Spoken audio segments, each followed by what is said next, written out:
আসসালামু আলাইকুম রহমতুল্লাহ। আজকে আমি দেখাবো কিভাবে জন্ম নিবন্ধন তথ্য সংশোধনের জন্য আবেদন করবেন। সম্পূর্ণ প্রসেসটি আমি ভিডিওতে দেখিয়ে দিব। যাদের নামের বানানে ভুল আছে অথবা বয়স সংশোধনের আবেদন করতে চাচ্ছেন বা পিতামাতার নামে ভুল অথবা নিজের নাম, বাবার নাম, মায়ের নাম, জন্ম তারিখ সবকিছুই ভুল সঠিক করতে পারবেন, সেই বিষয়টা নিয়ে আজকের ভিডিও। তো ভিডিওটি স্কিপ না করে সম্পূর্ণ ভিডিওটি মনোযোগ দিয়ে দেখতে থাকুন। আমি ভিডিওতে আপনাদেরকে সম্পূর্ণ প্রসেসটি দেখিয়ে দিচ্ছি। তার জন্য আমরা সর্বপ্রথম চলে যাব যে কোনো একটা ব্রাউজারে গিয়ে সার্চ দিব BDRIS লিখে। যদি আমরা সরাসরি জন্ম তথ্য সংশোধনের আবেদনে ক্লিক করি, অনেক সময় দেখা গেছে আমাদেরকে সার্ভারে ঢুকায় না। আমরা যদি এটাতে ক্লিক করি তাহলে আমাদেরকে সরাসরি সার্ভারে ঢুকাবে। তো এই যে জন্ম নিবন্ধন নাম্বারের যে ঘরটা আছে, এখানে আমি জন্ম নিবন্ধন নাম্বার লিখে দিলাম, নিচে জন্ম তারিখ এবং তার নিচে একটা ক্যাপচা কোড দেখাচ্ছে আমাকে। এই ক্যাপচা কোডটি লিখে আমি অনুসন্ধানে ক্লিক করলাম। তো একটু লোড নিব, অনেক সময় সার্ভার কখন একটু ডাউন থাকলে একটু সময় নেয়, তো আপনারা ওয়েট করবেন। ওয়েট করার পর দেখতে পারবেন নিচ থেকে আমাদের তথ্যগুলো শো করছে, যেহেতু আমাদের নিবন্ধনটি অনলাইন করা আছে। তো আমি দেখবো যে কোন কোন তথ্যগুলো অ্যাকুরেট আছে অন্যান্য কাগজপত্র অনুযায়ী, আমি এগুলো মিলিয়ে নিচ্ছি। এবার আমি নির্বাচন করুন যে অপশন আছে, আমি নির্বাচন করুনে ক্লিক করলাম। তারপরে এখানে দেখতে পাচ্ছেন উপরে বিষয় আছে, যদি আমরা বিষয়ের পাশে নির্বাচন করুন যে ড্রপ ডাউন আছে, আমরা যদি এখানে ক্লিক করি তাহলে আমাদের সামনে সম্পূর্ণ লিস্টটা হাজির হয়ে গিয়েছে। আমরা কোন তথ্য সংশোধন করতে যাচ্ছি, তো আমরা যেই তথ্যটি সংশোধন করতে চাচ্ছি ওটা আমরা এখান থেকে সিলেক্ট করে যেটা সঠিক হবে ওটা আমরা সামনে যে খালি ঘরটা আছে আমরা খালি করে বসিয়ে দিব। তো আমার নাম ইংরেজিটা ঠিক আছে কিন্তু বাংলা নামটা সম্পূর্ণ ভুল, তো আমি বাংলা সম্পূর্ণ নামটা এখানে লিখে দিচ্ছি। বলে রাখা ভালো, এখানে আগে আমরা ডিরেক্টলি পুরো নাম লিখতে পারতাম, এখন নামের প্রথম অংশ শেষ অংশ এভাবে চাচ্ছে। তো আমি আমার যেগুলো তথ্য ভুল আছে, নাম, পিতার নাম, মাতার নাম, আমি এভাবে সিলেক্ট করি এবং সামনে সঠিক যে তথ্য সেটি আমি বসিয়ে দিচ্ছি। তা আমি আমার তথ্যগুলো পূরণ করে নিচ্ছি। আপনারা যখন বিষয়ের উপরে ক্লিক করে প্রথমে একটা ফিল আপ করবেন, তারপরে সংশোধনের কারণ, সামনে ভুল লিপিবদ্ধ এটা সিলেক্ট করে দেবেন। তারপরে আরো তথ্য সংযোজনের জন্য ওই যে আরো তথ্য সংযোজন করুন একটা বাটন আছে, আমরা এই সবুজ বাটনটাতে ক্লিক করব। ক্লিক করলে আমাদের সামনে আরেকটা অপশন আসবে আরেকটা বিষয় লেখার জন্য। দেওয়ার পরে নিচে দেখতে পাচ্ছেন জন্মস্থানের ঠিকানা সংশোধন, স্থায়ী ঠিকানা সংশোধন, তারপরে বর্তমান ঠিকানা সংশোধন।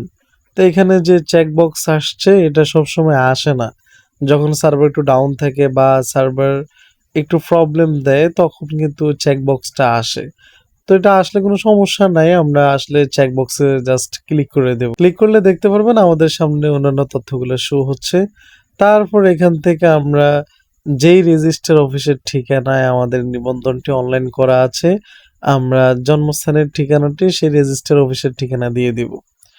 দিয়ে দেওয়ার পর যেহেতু আমার নিবন্ধনটি রেজিস্টার হয়েছে এক জায়গাতে, কিন্তু আমার সেই ঠিকানাটা হচ্ছে অন্য জায়গায়, তো আমি জন্মস্থানের ঠিকানাটা রেজিস্টার হয়েছে যেই ঠিকানা ওই ঠিকানাটা দিয়ে, আর স্থায়ী ঠিকানাটা আমি বর্তমান যেখানে আছে আমি এখানকার ঠিকানা দিয়ে দিচ্ছি, যেন এনআইডি কার্ড করতে আমার কোনো প্রবলেম না হয়। ঠিকানা দেওয়ার পর নিচ থেকে যে সংযোজন একটা বাটন আছে, আমরা সংযোজনে ক্লিক করব।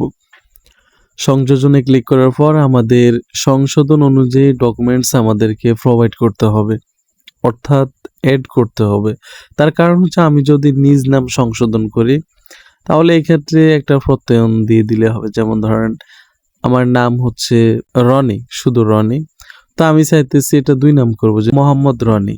তো এক্ষেত্রে একটা স্কুল থেকে, মাদ্রাসা থেকে বা চেয়ারম্যান অফিস থেকে একটা প্রত্যয়ন দিয়ে দিলে হবো যে রনি এবং মোহাম্মদ রনি একই ব্যক্তি, এরকম একটা প্রত্যয়নপত্র। আর জন্ম তারিখ সংশোধনের ক্ষেত্রে আপনার সরকারি ডকুমেন্টস লাগবে, যেমন সেটা হতে পারে সরকারি সার্টিফিকেট, হতে পারে সরকারি পাসপোর্ট, হতে পারে সরকারি ড্রাইভিং লাইসেন্স, হতে পারে আপনার এনআইডি কার্ড, এরকম টপিকের কিছু কাগজপত্র আপনার প্রয়োজন হবে।